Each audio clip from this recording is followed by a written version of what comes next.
এখন সেজদা কিন্তু মাথা নত করা না, মাথা নত করা কখনোই সেজদা না। মাথা নত করা সেজদার প্রয়োগ পদ্ধতি, মূলনীতি না। সেজদার মূলনীতি হচ্ছে নিজের ইচ্ছাকে আল্লাহ আল্লাহ রসুলের ইচ্ছার কাছে উৎসর্গ করার নাম সেজদা। সেটারই প্রয়োগ পদ্ধতি হিসাবে, আনুষ্ঠানিকতা হিসাবে, সবুত হিসাবে, দলিল প্রমাণ হিসাবে আমরা মাথা নত করি। সেজদা কখনোই মাটিতে করা যায় না, সেজদা কখনোই পাটিতে করা যায় না, সেজদা কখনোই পাকার মধ্যে করা যায় না। সেজদা করতে হয় একমাত্র আল্লাহতে আর আদমের জন্য, আল্লাহর জন্য আর আদমের জন্য। কোরআন তাহাই বলেছে। এখন আমরা আল্লাহর সূরাতেও সেজদা দেওয়া ছাইড়া দিছি। মানুষ আদমের সূরতে, আদমের রূপে, আদমের জন্য সেজদা ছাইড়া দিছে। এখন মানুষ সেজদা করে মাটিতে, পাটিতে, জায়নামাজে, কার্পেটে। আল্লাহ বলছে তুমি মাকামে ইব্রাহিম থেকে মুসল্লা গ্রহণ করো, ওয়াত্তাখিযু মিন মাকামে ইব্রাহিম মুসাল্লা। তুমি মাকামে ইব্রাহিম কে মুসল্লা রূপে গ্রহণ করো, ওয়াত্তাখিযু গ্রহণ করো, মিন হইতে মাকামে রাজ্যে ইব্রাহিম, ইব্রাহিমের রাজ্য হইতে মুসল্লা নামাজের স্থানকে গ্রহণ করে।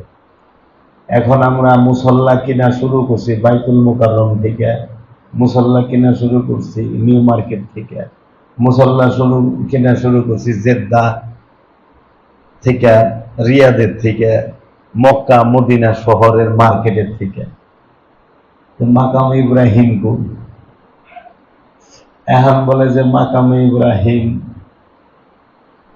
মক্কা ঘড়ির সাথেই, সেটা তো মেজাজি।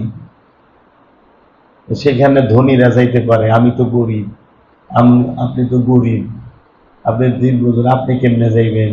তাকে আপনি সারা জীবনে মুসল্লা গ্রহণ হবে না, আর মুসল্লা না নিতে পারলে আপনি নামাজ কিভাবে আদায় করবেন?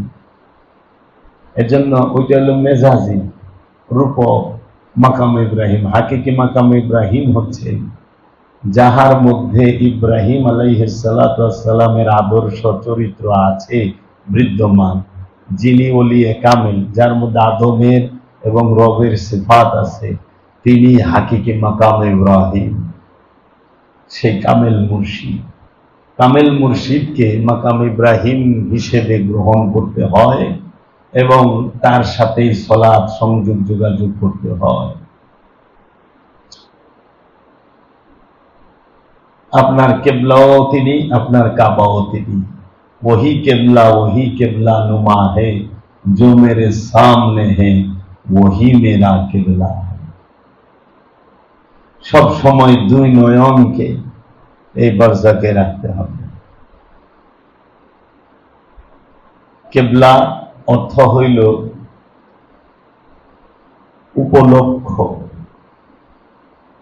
আর কাবা অর্থ হইল লক্ষ্য। লক্ষ্যে পৌঁছাবার জন্য উপলক্ষ প্রয়োজন। আপনি এখানে আসতে গাড়ি রিক্সা ব্যবহার করেছেন, তাই বলে ওটারে ধরে রাখেন নাই।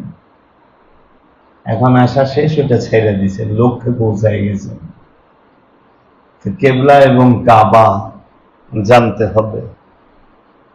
আর ধ্যান সাধনা যে করবেন, এটার মূল হইল নিরিখ, বরজাক, তাসাব্বুর।